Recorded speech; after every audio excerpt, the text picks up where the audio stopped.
I'm just not strong enough to fight this one by myself.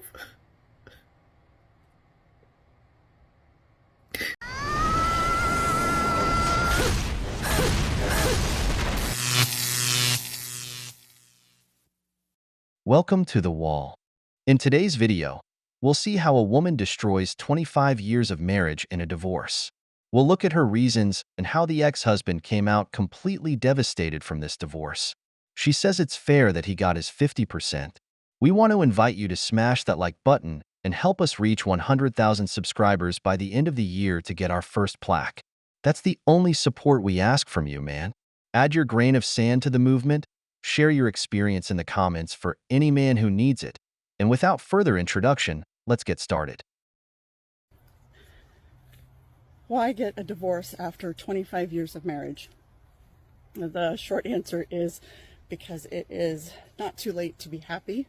And I finally got to a point at the beginning of the year where I decided that it wasn't too late to be happy. I still have, hopefully, many more years left, and I would like to be happy for those years. And that was never going to happen inside my current marriage. No matter how many wonderful people, supportive people, positive people you surround yourself with, it will never have as much of an impact if you have toxic people in your home. And the two most toxic people in my life, two most toxic adults in my life, live in my home with me right now. And my husband was definitely someone that sabotaged all of my efforts to try and get healthy, to try and feel better, to be more successful, to be happy. I don't know whether it was intentional or not, and it really doesn't matter at this point. I want to be happy.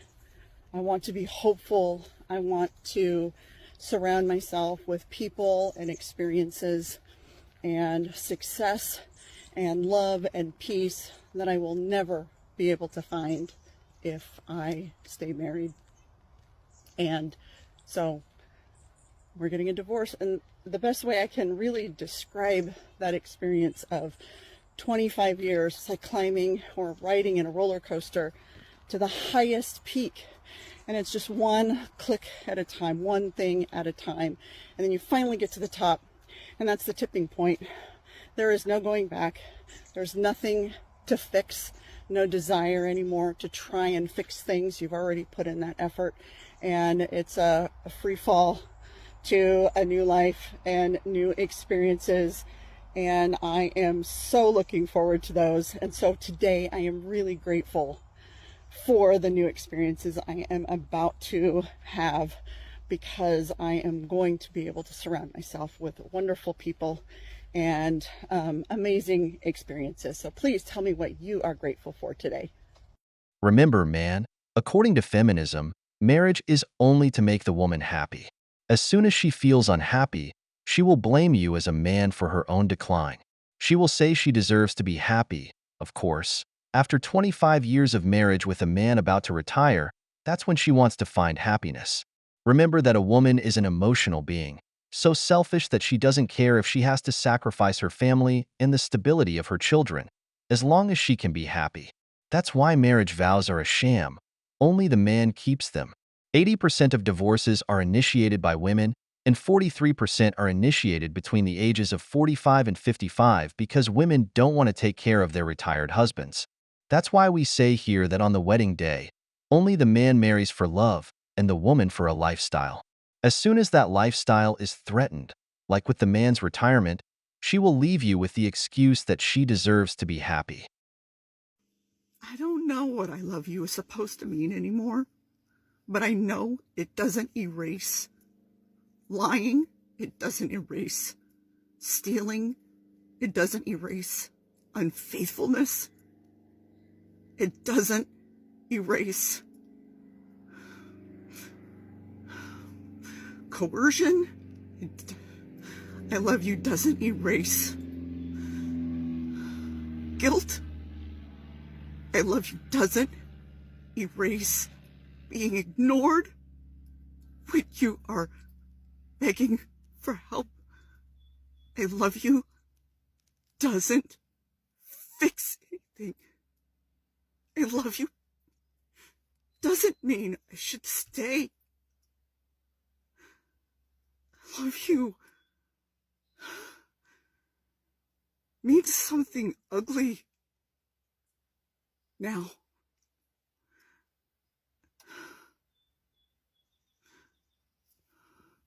One eternity later. I'm just not strong enough to fight this one by myself.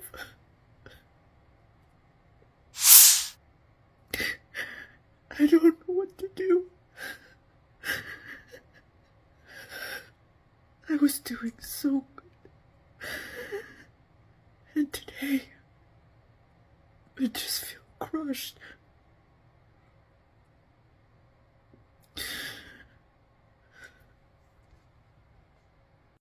I agree with her that I love you means nothing because millions of men have been deceived by this phrase. Men who gave women access to their lives were later betrayed by those same women who said they loved them. Women who never sacrifice anything for their love but gain by destroying yours.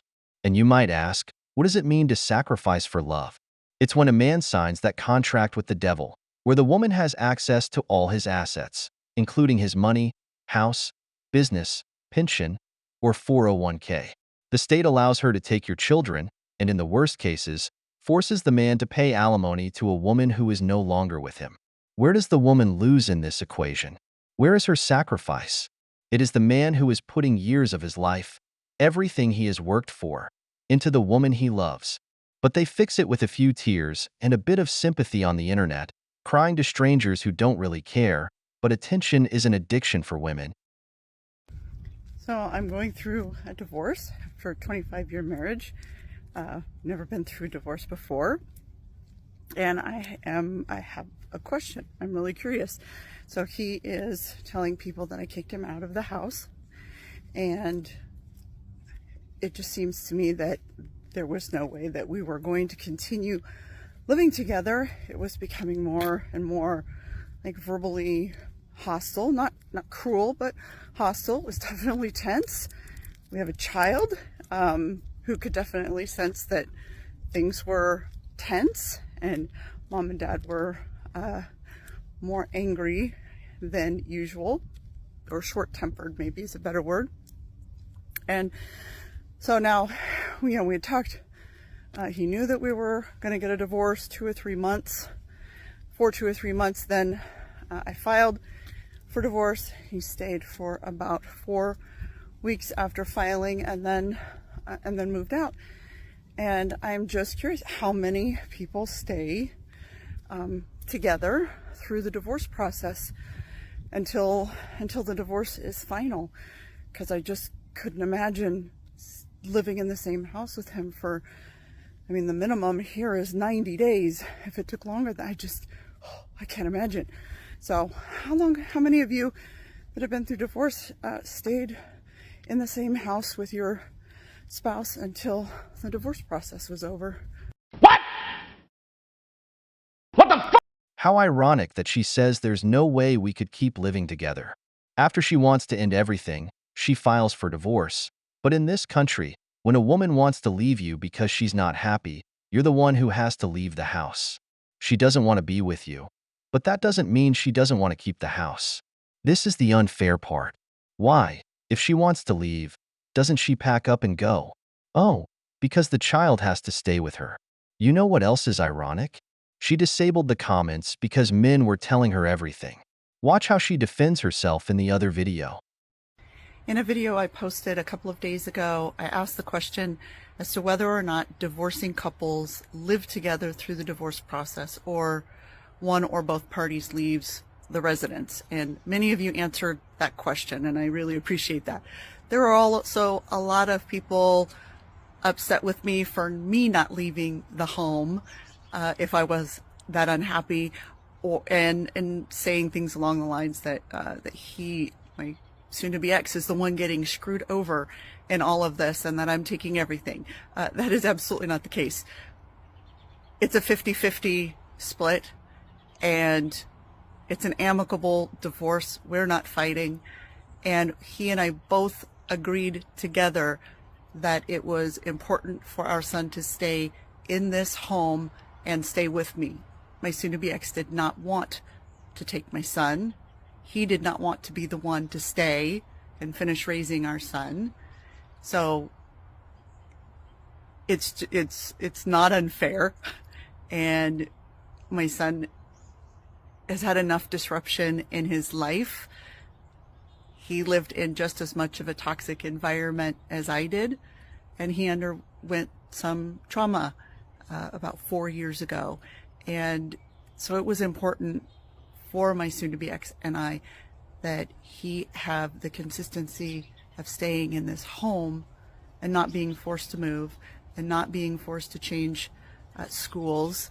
I would have preferred actually to have sold this house and moved, and I was hoping that my son would be excited at maybe having a fresh start somewhere. And since that wasn't the case, we stopped all conversation about selling the house and moving. And my husband is getting a fair split of everything. So for those of you concerned for my husband, I understand, and I know that there are a lot of people that do get screwed over in divorces, and no one wins. There is no winning in this. But hopefully there is an element of healing and moving on and finding a measure of happiness for both of us, including 3 of us, including my son. So thank you for taking the time to comment. No! God, please, no! No! No! Of course, how convenient. Why don't you leave since you're the one who wants out of the marriage? Let the man live with his child in the house. Do you see this as fair? She talks about differences, but the reality is different. You'll see the real reason she wants to end it in the last video. But 50-50 and she says it's fair. Do you know how much a house costs in Washington? Around $250,000 to $300,000 for a decent 3-bedroom house. Just think, this woman is 50 to 55 years old, married for 25 years, and that man must be 58 to 63 years old. Do you think it's easy to make that kind of money again at that age? She says it was 50-50. What an abuser. Now that the man is close to retirement, she divorces him, saying nobody wins and we should move on. How nice. Move on without paying rent and without starting from scratch at 60. But watch the real reason she leaves him in the last video. Some people I've talked to about my divorce think that it is a terrible thing, and some people think it's a wonderful thing. And in this case, it is really a wonderful thing. If you ask my soon-to-be ex-husband, he might not agree.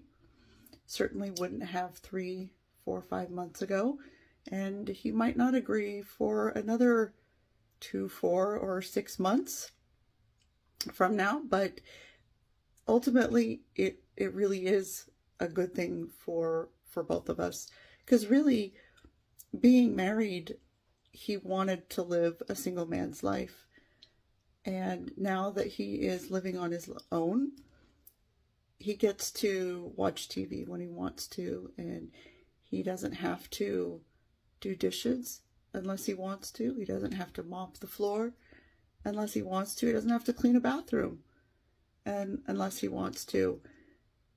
So now he feels lonely. No one's telling him or asking him to help out, to pay attention to anyone. And now he feels lonely. Now he needs cataract surgery, and there's no one there to take care of him. If he'd had the cataract surgery 1.5 years ago, someone would have taken care of him. And now he needs it. He can't get his driver's license back. He can't go back to work until he has the cataract surgery. And he wants me to feel sorry for him. He actually asked me to drive down to Oregon to take care of him while he has the surgery. He may have been partially joking, but he was partially serious. So I am just waiting. I have 43 more days, until the divorce is final, and I am just waiting for the judge to say I am legally and officially divorced, that tie has been cut, and I have most certainly already moved on. I am happier than I can ever remember.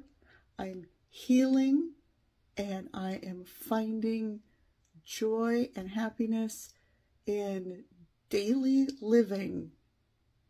Whereas before, I was so deep in depression and I was hopeless and I was finding ways to not live.